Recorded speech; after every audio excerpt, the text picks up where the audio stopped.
Shabbat Shalom. Hoje nós estamos no dia 3 do mês de outubro do ano 2020 pelo calendário gregoriano, e pelo calendário judaico estamos no dia 15 de Tishrei do ano 5781. E hoje nós estamos aí no Shabat de Sukkot, estamos na Sukkah para fazermos aqui o nosso estudo da Parashá, né, uma porção dos estudos da Torá referente a Sukkot, e que nós possamos aí durante a nossa live, possamos aí estarmos aprendendo os ensinamentos tanto da parte da Torá como da parte do Rebbe, os ensinos dos sábios, para que nós possamos estar aí aplicando na nossa vida, no nosso dia a dia. Para iniciarmos a nossa live, vamos aí com algumas gotas de sabedoria do nosso Rebbe, o Rabino Menachem Mendel, o justo da nossa geração. Ele fala para nós da seguinte forma: a verdade em toda parte. A verdade pode vir de qualquer lugar, não há nada que não tenha sua verdade. Porque se uma centelha de verdade, porque sem uma centelha de verdade, nada pode existir, nem mesmo a falsidade. Portanto, o homem sábio é aquele que sabe aprender a verdade de toda pessoa e descobrir a verdade de cada coisa. O que o nosso Rebbe quer mostrar para nós é que, seja o que e aonde for, sempre existe alguma centelha de verdade. Porque se faltar essa centelha de verdade, seja no que for ou em quem for, então nada pode existir, ou seja, o mundo perde a sua razão de existir. Então, por isso, né, diante de situações, diante desta ou daquela situação, diante de alguma coisa, sempre procure a verdade e sempre procure essa centelha de verdade. Você vai encontrar sabedoria e isso vai te elevar mais ainda na presença divina. Ainda dentro disto, para que nós possamos nos aprofundarmos, né, dentro desta mesma gota de sabedoria do Rebbe, ele nos diz assim ainda: há dois tipos de estudo: o estudo de um objeto estático, algo do passado, morto há muito tempo. A única coisa necessária para esse estudo é um intelecto frio e rigoroso. E há o estudo de um ser vivo vibrante. Para conhecê-lo, você tem de viver com ele, mostrar-se humilde diante dele e sentir sua vida e espírito. A verdade é o ser vivo supremo, ou seja, a verdade é Deus. Então, fora de Deus, fora do eterno, não há verdade, não há fundamento. Por isso que nós precisamos realmente, sem sombra de dúvidas, estarmos cada vez mais firmados na verdade. Ou seja, a verdade é o ser vivo supremo, ou seja, o grande eu sou. Ok? A nossa porção hoje para meditarmos, né, é sobre Sukkot. Há muitas coisas para se aprender. Não restam dúvidas que há muita profundidade naquilo que os sábios nos trazem e aquilo que estão nos anais, nos livros, na Torá, através dos milênios que os sábios têm trazido aí no tempo. Vamos ler uma porção, então, da Torá, que está no livro de Bamidbar, que é o livro de Números.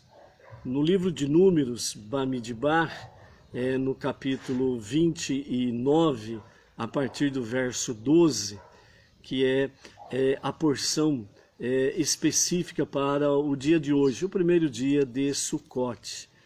Então, no capítulo 29 de Números, Bamidbar, a partir do verso 12, está escrito assim: no 15º dia do 7º mês, vocês terão uma celebração sagrada. Está falando exatamente de Sucote. Vocês não realizarão nenhum trabalho. Vocês celebrarão uma festa para Deus durante 7 dias. No primeiro dia, vocês oferecerão uma oferenda queimada, uma oferenda de fogo, como um aroma agradável para Deus.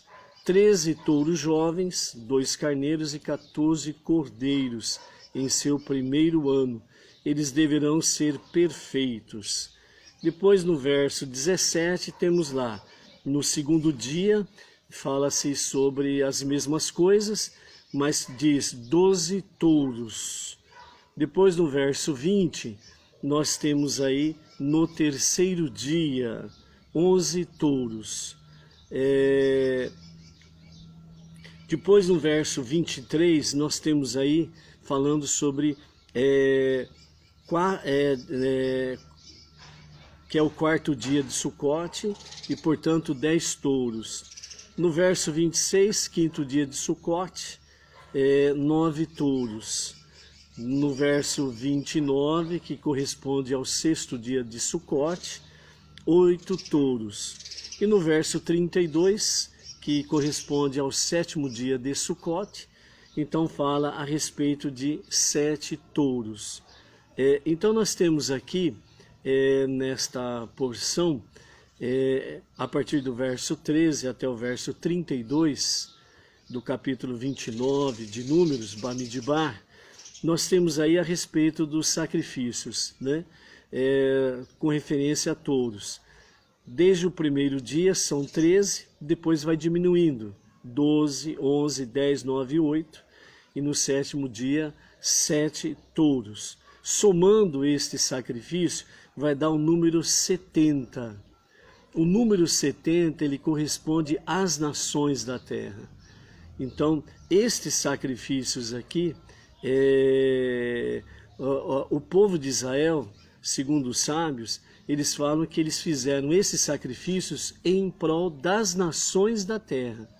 Então, por aí você pode tirar uma base que desde aquele tempo, né, o povo de Israel sempre esteve preocupado com as nações da terra, com os povos, no sentido de poder transmitir a eles o conhecimento da unidade e da unicidade de Deus, né? Levar ao conhecimento das nações e dos povos que Deus é único, indivisível e incorpóreo. Nada está associado a Ele, nada se compara a Ele. Por isso, né, Ele é um. E ele não é 2 e nem 3. Nele não há nem dualidade nem trindade. Deus é Errad, ou seja, ele é um e único, uma única unidade. Então, por isso, somente ele como falamos agora através dos ensinamentos do Rebbe, né, ele é a verdade, né, única. Fora dele não há verdade nenhuma. Então, por isso, né, o aprendizado aqui é que desde aqueles tempos realmente Deus estava conduzindo o povo de Israel em prol das nações, dos não-judeus, para que os não-judeus tenham o conhecimento desde então a respeito do único Deus, né? Então são 70 touros, e esses 70 touros simbolizam as 70 nações, as nações para que possam chegar a esse conhecimento, né, e abandonar as suas divindades pagãs e vir prestar ao único Deus e a única verdade, né, o serviço do coração, um serviço de amor. Também dentro desse nível, no nosso Rumash, que os sábios nos trazem com referência aos estudos, né? Quando uma pessoa estuda a Torá, estritamente em nível literal, o método de Rashi, isso não significa que ela desconhece a presença de alusões mais profundas inside, dentro do texto. O que ocorre é que, simplesmente, estas alusões estão além do âmbito do seu atual estudo. Assim, quando uma pessoa lê que o número de sacrifícios apresenta um padrão variável diariamente, é óbvio que existe um significado para a mudança que ocorre a cada dia, muito embora possa estar fora da esfera literal discernir qual significado é este. Assim, o número variável de touros oferecidos a cada dia durante Sukkot não é um problema que precisa ser tratado, segundo Rashi, né? Mas Rashi, ele escreve: os 70 touros da festa correspondem a 70 nações, que progressivamente decaem em número. Na realidade, há um único significado por trás de todos os sacrifícios de touros. Eles se referem a 70 nações. O fato de os sacrifícios mudarem a quantidade todos os dias não é, neste caso, indicação de que o conceito mudou. Ele sempre se refere às nações.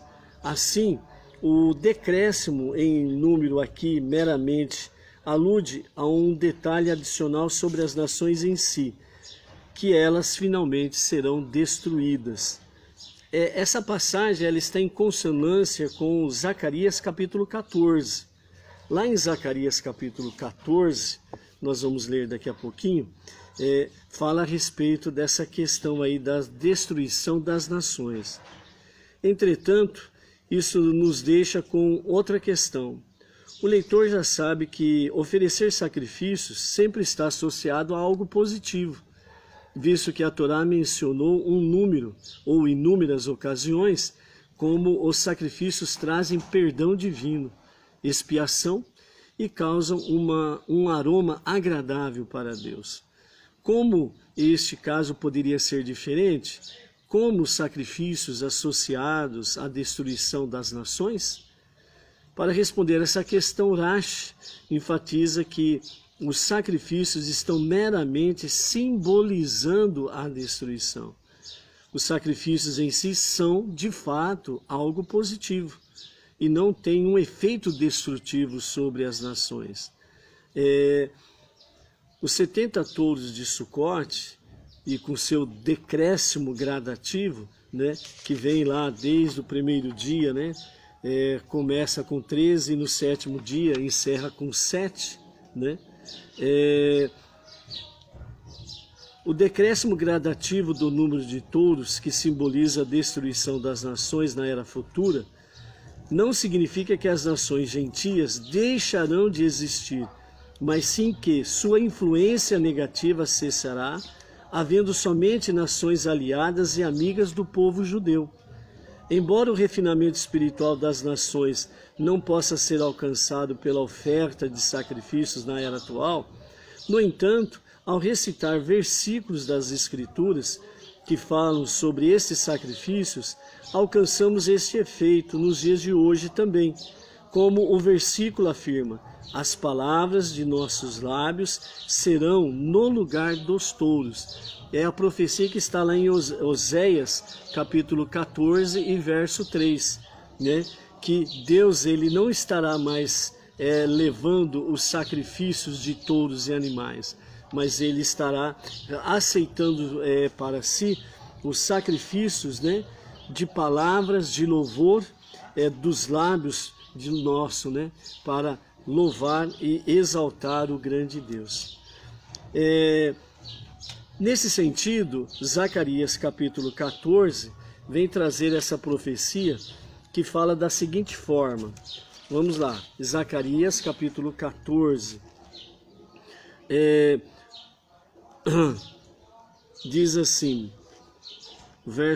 a partir do verso 12, né? E essa será a praga com a qual o Eterno ferirá a todos os povos que guerrearam contra Jerusalém. Do verso 1 ao verso 11, nós temos aí realmente o dia do Eterno, no qual, no meio de ti, serão divididos os teus despojos, a partir do verso 1. E reunirei em batalha contra Jerusalém todas as nações, e a cidade será tomada, suas casas saqueadas e as mulheres violadas. Suas casas, metade dos habitantes da cidade irá para o cativeiro, mas a outra metade do povo não será excluída da cidade. Então o Eterno avançará e pelejará contra essas nações, como já lutou no dia da batalha.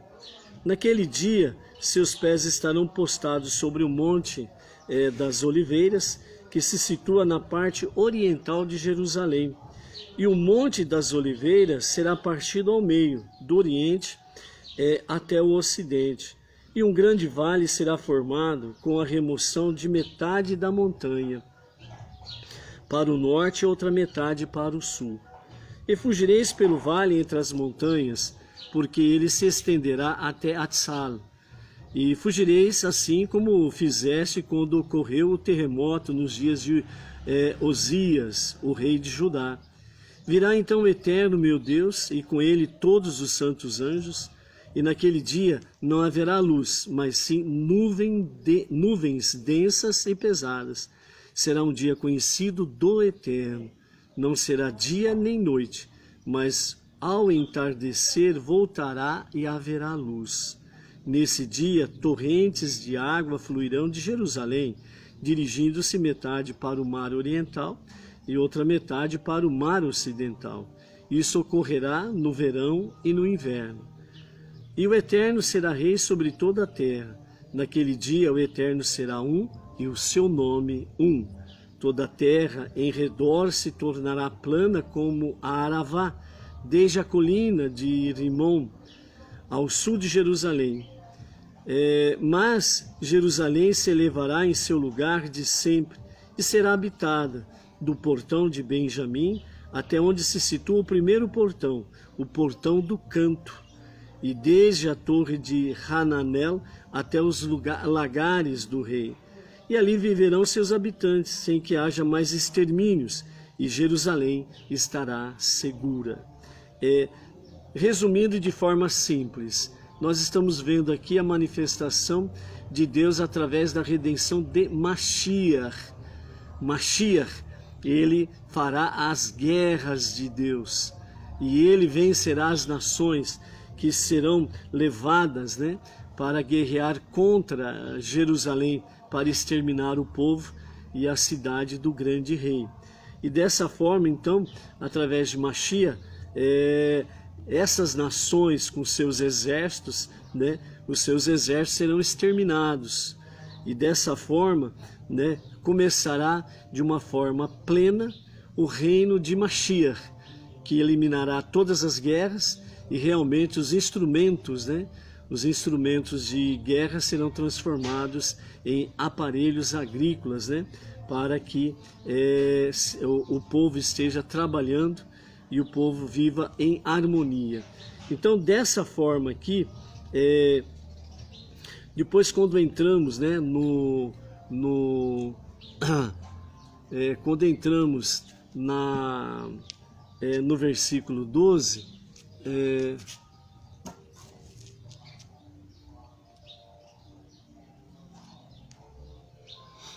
quando adentramos no versículo 12 de Zacarias capítulo 14, então diz, nessa batalha toda aí, o que acontece. E esta será a praga com a qual o Eterno ferirá a todos os povos que guerrearam contra Jerusalém. Sua carne se fundirá enquanto se mantém sobre seus pés, e seus olhos se derreterão em suas órbitas, e a língua se destruirá em sua boca. Naquele dia haverá entre eles pânico e pavor do Eterno. Cada um se agarrará à mão de seu próximo e se porá contra ela. Também Judá pelejará contra Jerusalém. Serão reunidas as riquezas de todas as nações à sua volta, ouro, prata e vestes, tudo em grande quantidade. Idêntica será a praga que atingirá cavalos, mulas, camelos, asnos e os demais animais. que estiverem no campo de batalha. Então cada uma das nações, dentre as que invadiram Jerusalém, que sobreviver, subirá cada ano para adorar o Rei, o Eterno dos Exércitos, e celebrar a festa de Sucote. Então aqui do verso 12 ao verso 16, nós temos aí a visão da batalha, né? E que realmente Mashiach no comando dessa batalha, ele vencerá em nome de Deus, vencerá as batalhas, os exércitos inimigos serão vencidos, né? E Jerusalém, o povo judeu, habitará em segurança, né? E de ano em ano, as nações sobreviventes, ou seja, as nações que sobreviveram a isto, a esta guerra, né? Ano a ano estarão indo na festa de Sucote em Jerusalém. Por quê? Porque desde o princípio, lá atrás, certo? Como nós vimos aqui no capítulo 29 de Bamidbar, Números, desde a antiguidade, Deus, através dos judeus, já fazia os sacrifícios para expiação de pecados das nações, os 70 touros, que o capítulo 29 registra para nós aqui, representando as nações. Então as nações, elas retornarão ano a ano nesse reinado de Mashiach, na festa de Sucote, para cumprir aquilo também que Oséias diz, né? O fruto dos nossos lábios é que estarão no lugar de sacrifícios de animais, ou seja, um coração quebrantado, um coração contrito, que realmente se arrependeu das suas iniquidades e retornou para Deus, e com Deus permanecerá para sempre. Então, desta forma, nós vemos aqui a profecia de Zacarias, né? Que isso se cumprirá plenamente nos dias de Mashiach. E ano a ano as nações irão na festa de Sucote em Jerusalém. Por quê? Porque é uma forma de gratidão a Deus, porque desde o princípio Deus ele esteve preocupado não somente com os judeus, mas com todas as nações e todos os povos, né? Porque todos, sem exceção, foram criados à sua imagem e semelhança. Na continuidade do texto de Zacarias, capítulo 14, a partir do versículo 17, na continuidade, e se alguma das famílias da terra não subir a Jerusalém para adorar o Rei, o Eterno dos Exércitos, não será aquinhoada com chuvas. E se não subir a família do Egito e não vier, não transbordará seu rio. Serão atingidos pela praga com que o Eterno há de ferir as nações, que não subirem para celebrar a festa de Sucote. Esta será a punição para o Egito e para todas as nações que não forem celebrar esta festa. Naquele dia estará escrito nos sinos que ornamentam os cavalos, consagrado ao Eterno, e os vasos de oferendas serão na casa do Eterno tão numerosos como as bacias diante do altar. E todos os vasos existentes em Jerusalém e em Judá serão consagrados ao Eterno dos Exércitos, de modo que todos os que oferecerem sacrifícios delas se servirão para cozinhar sua porção. Nesse dia não mais haverá mercadores postados na casa do Eterno dos Exércitos, né? Nós temos aqui no verso 12 que fala sobre a praga da qual o Eterno ferirá os povos, né? Que guerrearem contra Jerusalém, sua carne fundirá, né? Enquanto se mantiverem em pés. Seus olhos se derreterão em suas órbitas, sua língua se destruirá em sua boca, né? Há duas vertentes,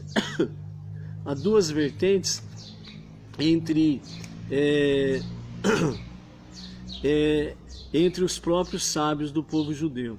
Aqueles que dizem que isso daqui se refere a uma guerra nuclear, né?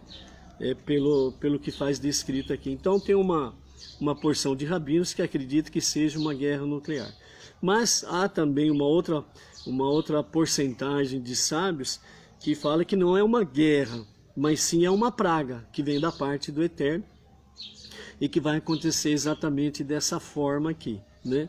Ou seja, as duas vertentes têm as suas verdades. Nós não podemos esquecer o que o nosso Rebbe, né, Menachem Mendel, disse, né? Em tudo precisamos ver a centelha da verdade. Então as duas vertentes têm as suas verdades, né? Mas na realidade, sobre esse fato em si, não resta dúvida que naquele dia nós saberemos realmente, né, se é uma guerra nuclear ou se é realmente uma praga, né? Depois aqui nós temos nessa outra parte aqui que fala que se as famílias não subirem, né, aquela nação ela não terá as chuvas para produzir, para que a terra produza o seu fruto, né? E Sucote também é conhecida como o julgamento das águas, né? Por isso que os judeus eles circundam, né, a Biná, onde fica o tótem e o rolo da Torá, e ali fazem, jogam, né, água sobre a Torá, no sentido de que a Torá ela é simbolizada também por água, a água que desce dos céus, que vem regar a terra, os nossos corações, para produzir bons frutos para Deus. Então, dessa forma, aqui a água é essencial em todas as coisas, e por isso que realmente fala que aquelas famílias de determinada nação, se não forem para a festividade de Sucote, vai faltar água para eles e a terra não vai produzir, né, o seu fruto. Também temos aí nesta passagem de Zacarias que essa será a punição para o Egito e para todas as nações que não forem celebrar essa festa, que é a festa de Sucote. Depois nós temos aí que não haverá mercadores postados na casa do Eterno dos Exércitos. Nós sabemos que enquanto existia o Beit Hamikdash lá em Jerusalém, haviam mercadores nas dependências ali da entrada do templo. Por quê? Porque vinham viajantes de muito distante, muito longe, e não tinha como transportar os sacrifícios para o templo. Então o que eles faziam? Então eles vendiam os animais deles na localidade que eles moravam, pegavam o dinheiro e quando chegavam em Jerusalém, então eles pregavam ali os mercadores e ali eles compravam os animais, né?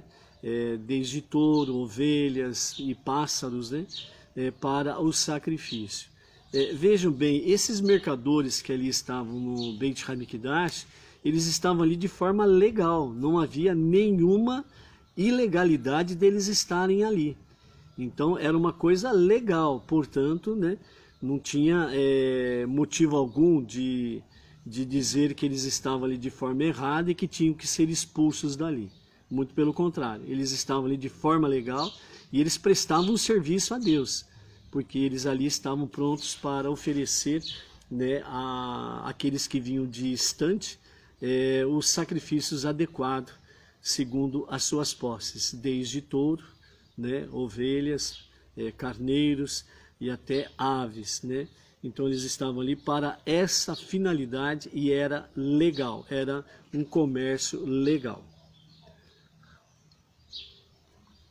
Então nós vemos aqui o paralelo entre Zacarias e Bamidbar, capítulo 29, né, que nos fala aí a respeito dos 70 touros, né, a partir do versículo 12 do capítulo 29 até o verso 32, nós temos essa realidade aí com referência aos sacrifícios, ou seja, Deus estava realmente fazendo com que o povo judeu ficasse conectado com o objetivo de Deus, que é o quê?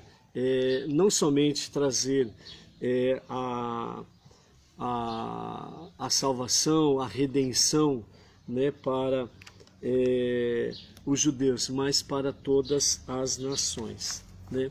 Então o Sucote é realmente, né, a festividade das tendas, das cabanas. Um grande legado que nós podemos aqui encontrar na festividade de Sukkot a realidade. Qual que é a realidade? 100% é uma festividade de insegurança. No deserto não havia segurança alguma. As tendas levantadas no deserto não ofereciam segurança alguma. Ou seja, esse paralelo que Sukkot traz para nós na nossa vida é a realidade que a nossa vida ela é como um sopro de fato. A nossa vida passa rápida. Às vezes o jovem, por causa da sua força, do seu vigor, acha que a vida nunca vai passar, e ele acha que ele vai ficar eternamente jovem, eternamente com seu vigor. Mas o tempo passa, é a nossa tenda, o nosso corpo é a nossa cabana, é a nossa tenda, é a nossa sucá, a sucá da nossa alma. A nossa alma é eterna, o nosso corpo por enquanto não. Só depois da redenção, né, com o Mashiach, que sim, haverá uma eternidade para se viver. Mas por enquanto, Sukkot traz para nós que a insegurança da Sukkah é a insegurança da nossa vida. Hoje você pode estar bem, tanto espiritual, como física, como financeiramente, materialmente falando. Mas